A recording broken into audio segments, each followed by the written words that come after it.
Meus amores, sejam muito bem-vindos mais uma vez ao nosso encontro de literatura. São exatamente 9 horas e 49 minutos. É bem fácil ser acho que é a nossa terceira aula, ou quarta aula teórica, acerca das escolas literárias, desde quando assumimos.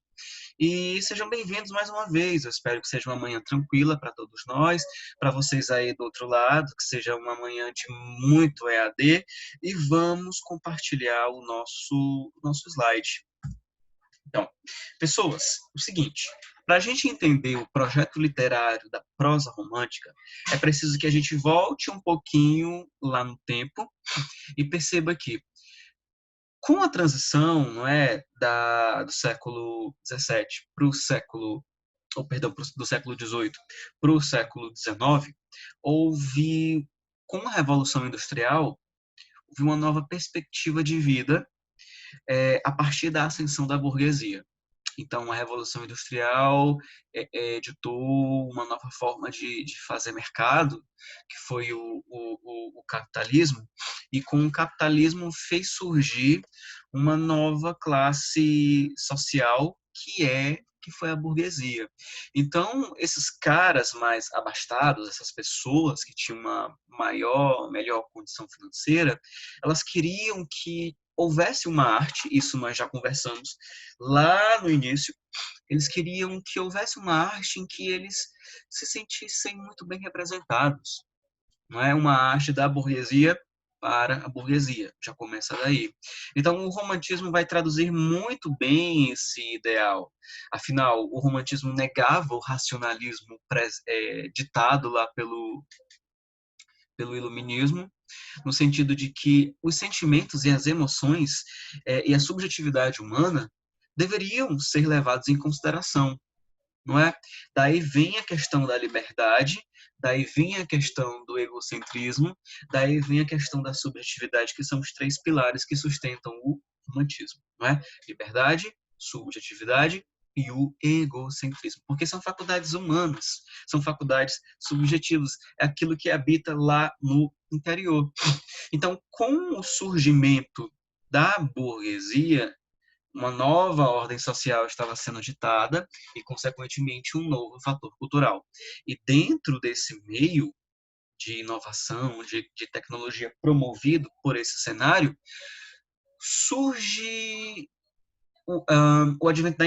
surge não, eu reformulo, melhor. A imprensa tem um papel importante. Então, a imprensa no sentido do jornal, de divulgar as informações. E dentro do jornal surge, não é, uma nova estética que justamente saciava as vontades dessa burguesia, que era o quê? O folhetim. Eram publicações que traziam histórias, geralmente melodramáticas, com plot twists, e que a burguesia se sentia muito bem representada, obrigada, com todos os seus valores, com todos os seus ideais. Era uma representação bem fidedigna, apesar de fantasiosa, do espírito daquela classe social.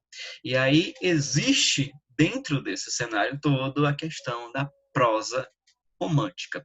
Lá na Europa, que eles escreviam os romances voltados para o passado, e aí tinha a questão da figura do cavaleiro medieval, né? Qual foi o passado europeu? A Idade Média. Então, quando isso chegou aqui no Brasil, em 1840 e tantos, como não havia uma Idade Média, então eles procuraram ajustar as molas segundo uma ideologia. Ora, Brasil era sede de um império, era uma nação recém nascida, então eles tinham que procurar elementos que buscassem construir a identidade, olha aí, pautado na ideologia, na identidade dessa nova realidade. Então, dentro da prosa romântica brasileira, nós vamos ter uma prosa romântica urbana, nós vamos ter uma regionalista, vamos ter uma histórica e vamos ter uma indianista. Então, simbora, pessoas.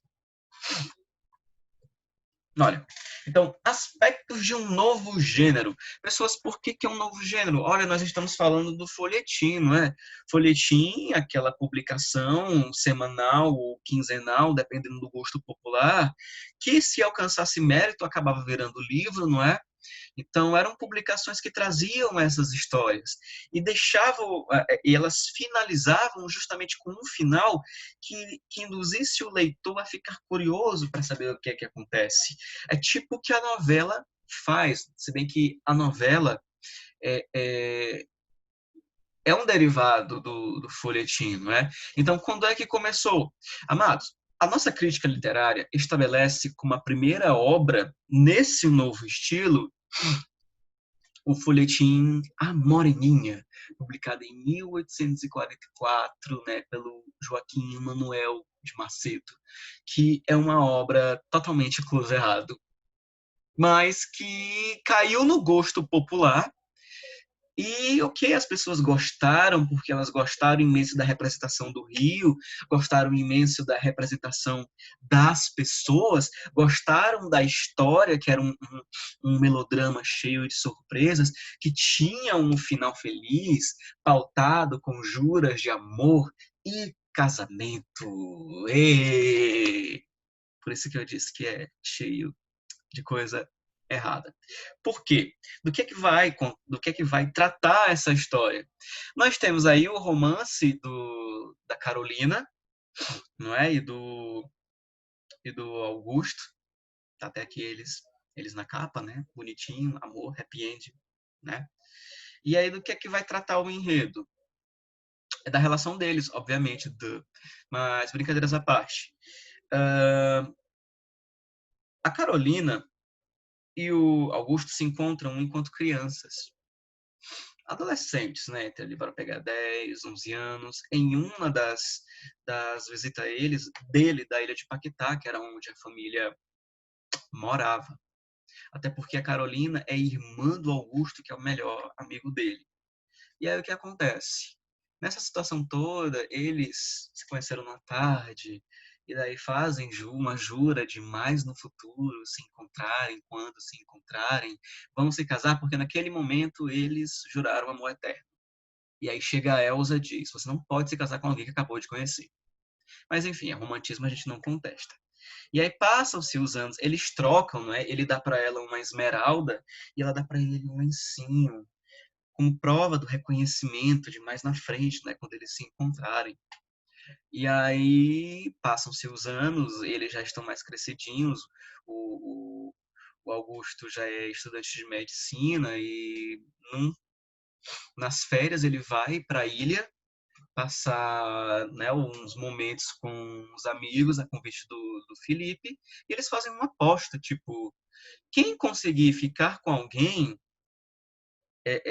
escreve, né, um romance. E ele fez isso justamente pro Augusto, porque o Augusto era inconstante. Ele não conseguia passar um mês com uma única pessoa, ele trocava de pessoa como quem trocava de roupa. Não muda até hoje, né? As coisas, né? Até hoje as pessoas se comportam desse jeito. E daí ele acaba, né, se envolvendo com a moreninha.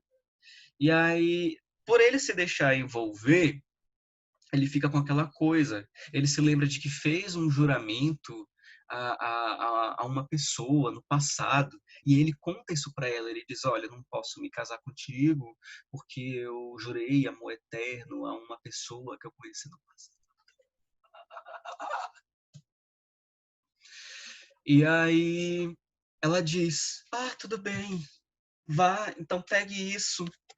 Eu não posso deixar que você se case com uma pessoa. Eu não vou me casar com alguém que não me corresponde emocionalmente. Então tome isto como prova do meu amor. E quando ele olha, meu Deus, é o lenço dela. Oh, meu Deus, é a pedra que ele me deu. É você! Final feliz, casamento. E aí o Augusto escreve o livro baseado, né? Porque ele conseguiu ficar com alguém. E daí ele escreve o livro e, enfim, reviravoltas, não é? Cara, isso aqui não me desce. Isso aqui não me desce. Mas isso aqui é a base do que a gente conhece hoje, do que a gente tem como esses romances Mamão com Açúcar, não é? Que foram muito bem aceitos, por sinal. Por quê? Porque eles eram pautados numa linguagem fácil, né? Muito descritiva e que traduzia bem aquela realidade. Então, por que ela foi bem aceita? Porque traduzia muito bem os costumes das pessoas que viviam na corte. Afinal, o romance é um romance urbano é ambientado na corte, não é? Então mostrava os costumes daquelas pessoas, os piqueniques, os saraus, os passeios, não é? A vida jovem, não é? Você vê aí adolescentes curtindo férias, sessão da tarde, né? Parece enredo de sessão da tarde. E a questão do amor que sobrevive, o amor que é jurado na infância, mas que resiste ao tempo, o amor coríntios, né? Aquele que tudo crê, tudo espera, tudo suporta. E aí, pessoas, a questão do folhetim foi tão importante porque favoreceu o surgimento de um público leitor numa realidade em que não se tinha muitos leitores. Nós estamos falando do Brasil império, né? Primeiro reinado aí, 1840 já é do período regencial, quando Dom Pedro não podia assumir, né? E aí, o que acontece? Traduzia muito bem todo esse espírito, por isso que foi muito bem aceito. E aí, como é que era feito? O formato de folhetim agradava o gosto da burguesia, com tramas que retratavam a juventude e o amor. Então, como nessa época as pessoas eram analfabetas, a taxa de analfabetismo no Brasil era gritante em 1840, 1850. Acredita-se que 10% da população sabia ler e sabia escrever. E quem é que sabia ler e escrever? Pessoas que pertenciam à burguesia, né? E aí o público-alvo desse tipo de publicação eram as mulheres, porque elas gostavam daquelas narrativas melodramáticas, Mamão com Açúcar, de happy ending, Diário de uma Paixão, Um Amor para Recordar, A Última Música, enfim. Então, quem é que fez esse tipo de material?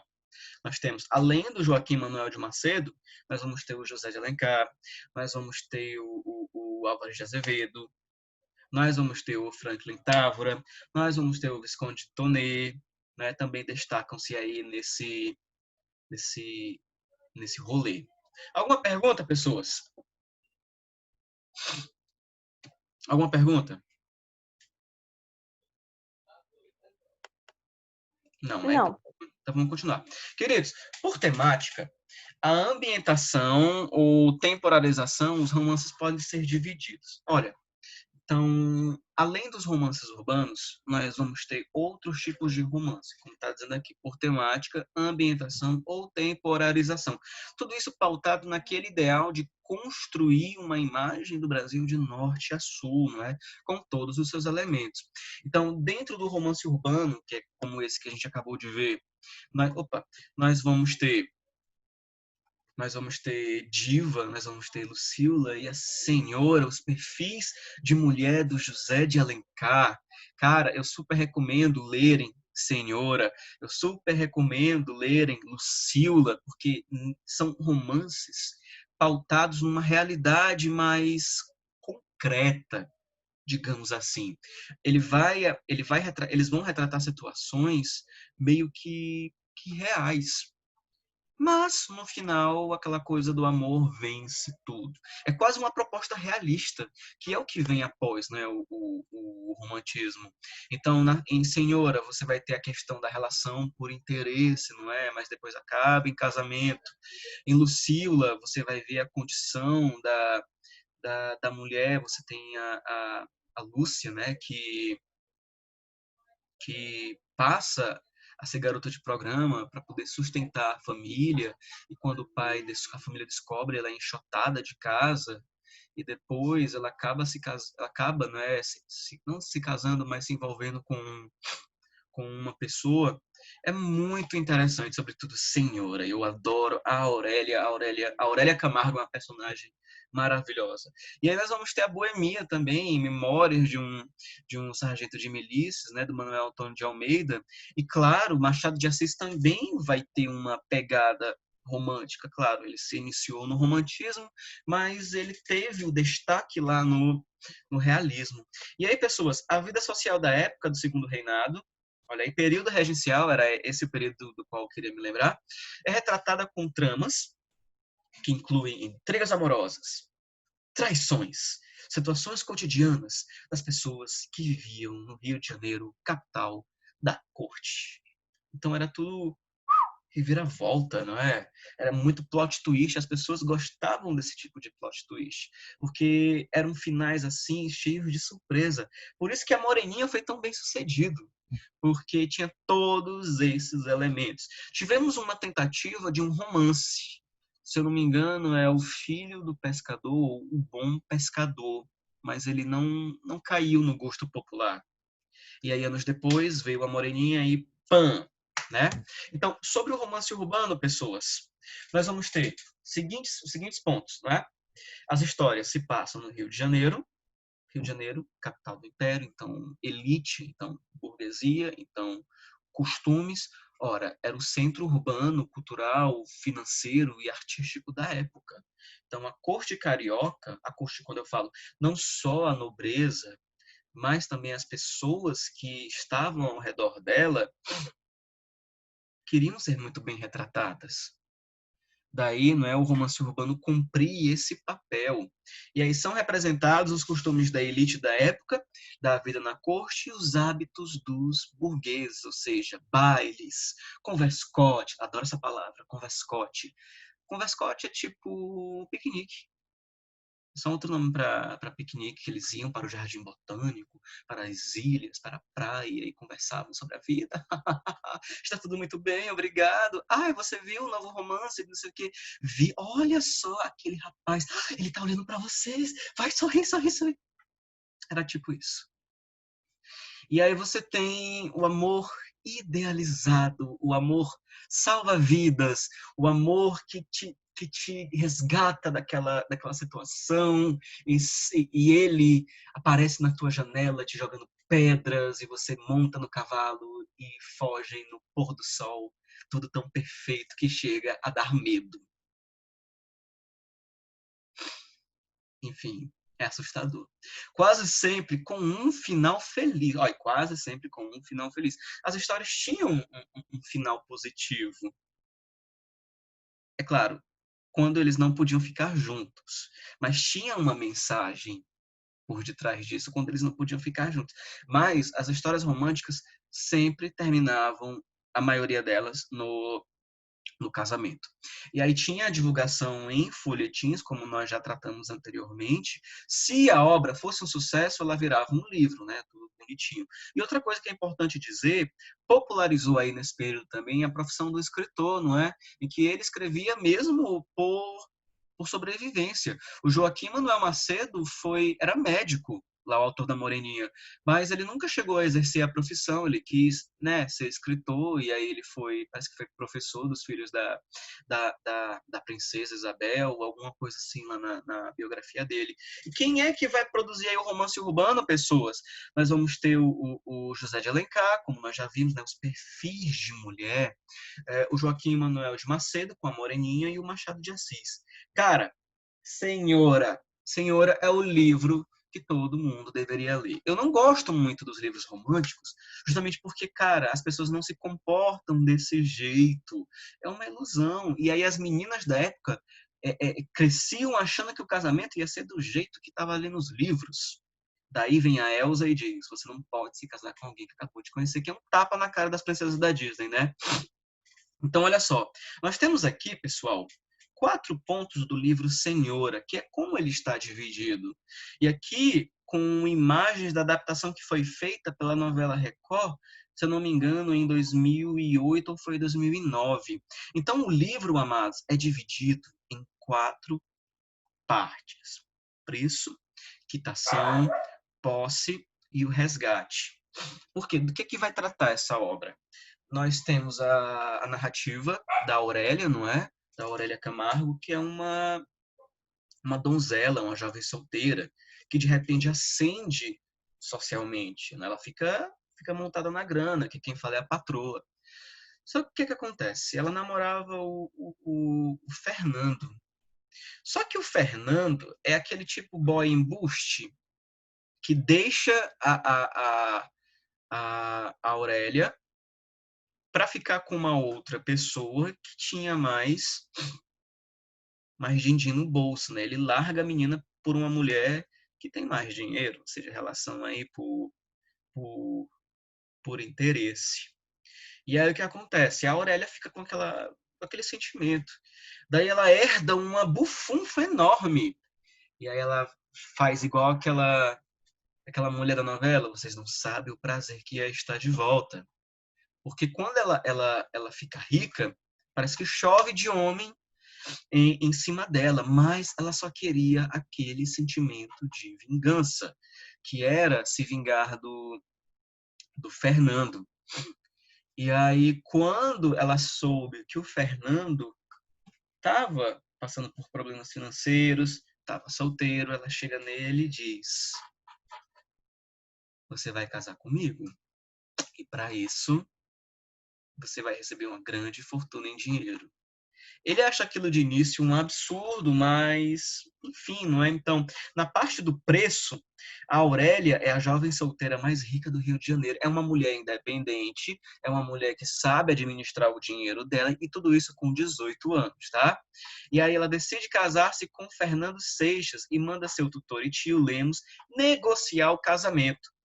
O pretendente aceita o dote de 100 contos de réis. Após o casamento, a Aurélia revela que o enlace era parte de sua vingança pelo que houve no passado. Cara, ela olha para os homens e dá um valor para cada um deles. Eu acho que toda menina devia fazer isso, né? Aí, na sequência, povo, tem a quitação. Olha, são termos financeiros. A Aurélia revive o passado, justifica Seixas porque o comprou, não é? Quando havia tantos no mercado, ou seja, ela via os homens como mercadoria, mas ela queria aquele ali. Antes, ambicioso rapaz a pedir em casamento, né? Mas a deixou para se casar com Adelaide. Poxa, o embuste, né? Amaral por conta do dote de 30 contos e uma vida de conforto. Ou seja, relação por interesse, né? Onde é que a gente vai ver o relato da relação por interesse? No realismo. Então aqui já tinha uma pegada realista. A narrativa volta ao momento das núpcias e do acerto de contas. Ok. Já na parte da posse, a Aurélia e o Fernando vivem um casamento de aparências, humilhações e brigas. Por quê? Porque ela, né, pintava e bordava em cima dele. Estava certíssima. Eu também faria a mesma coisa.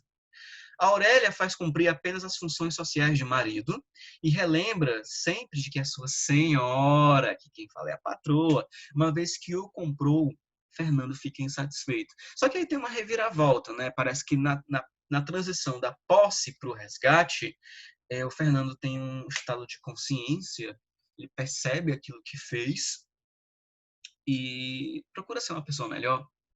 E aí o que acontece? Casamento. Os caprichos de Aurélia se intensificam, ele começa a ficar insatisfeito com aquilo tudo, não é? Cada vez mais ferina, possessiva e vingativa, Seixas consegue o dinheiro que recebeu do dote e o devolve, ou seja, ele passa a trabalhar e com o dinheiro do trabalho ele compra a própria liberdade, ele não aguenta mais ficar submisso. Aí ele pede o divórcio, a Aurélia entrega-lhe toda a sua fortuna, e aí eles se acertam, felizes para sempre, vamos nos casar, vamos. Pronto, romance salva vidas. Só que diferente aqui da Moreninha, nós temos uma situação mais pé no chão, não é? Você vê uma situação de relações por interesse que sempre aconteciam.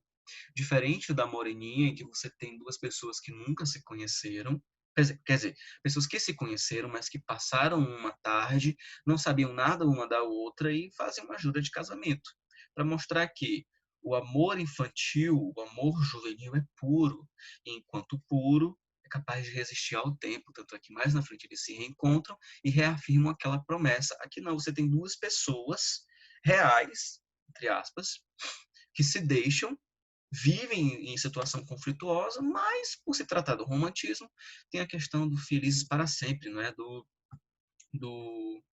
do casamento, tá? Pessoas, além do romance urbano, nós vamos ter uma outra pegada, que é o romance regionalista, que às vezes também é chamado de sertanejo. Por quê? Porque os autores, naquela coisa de escrever sobre o Brasil, sentiram a necessidade de ampliar os horizontes, de retratar um Brasil que até então era desconhecido. Onde é que vai acontecer a pegada regionalista de novo? Lá no modernismo. Só que com uma outra proposta. Aqui não.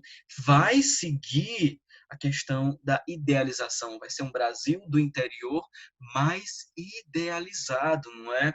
Então, vai mostrar um Brasil além da corte, vai mostrar um Brasil além lá dos costumes burgueses, dos saraus, das festas, dos bailes, mas sim um Brasil dos pampas, um Brasil do cerrado, um Brasil do interior, um Brasil do campo, com todos os seus costumes e tradições. Um Brasil pautado na natureza, não é? E aí, por que isso?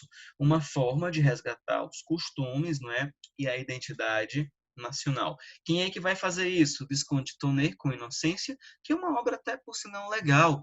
A Escravizaura, do Bernardo Guimarães, que foi até adaptada para a novela várias vezes. Nós vamos ter novamente aí o José de Alencar com o gaúcho lá nos Pampas, né, Rio Grande do Sul, e o sertanejo aqui pautado no Ceará. Todos eles vão tratar de um enlace amoroso que dá certo. A sessão de Inocência, que nós temos aqui um final trágico. Mas um final trágico que marca, né, uma que traz uma mensagem, por sinal. E aí, pessoas, ó, como nós só temos 5 minutinhos, nós vamos parar no romance regionalista, e aí na próxima semana a gente começa a partir dele, certo? Mas, cara, foi muito bom. Eu espero que vocês tenham gostado, né, da questão dos romances em prosa, porque são divertidos, apesar de serem absurdos, mas são divertidos. E representava muito bem aquela época. Eu estou sempre batendo na tecla de que representava muito bem aquela época, porque era a tradução da realidade daquele momento, tá?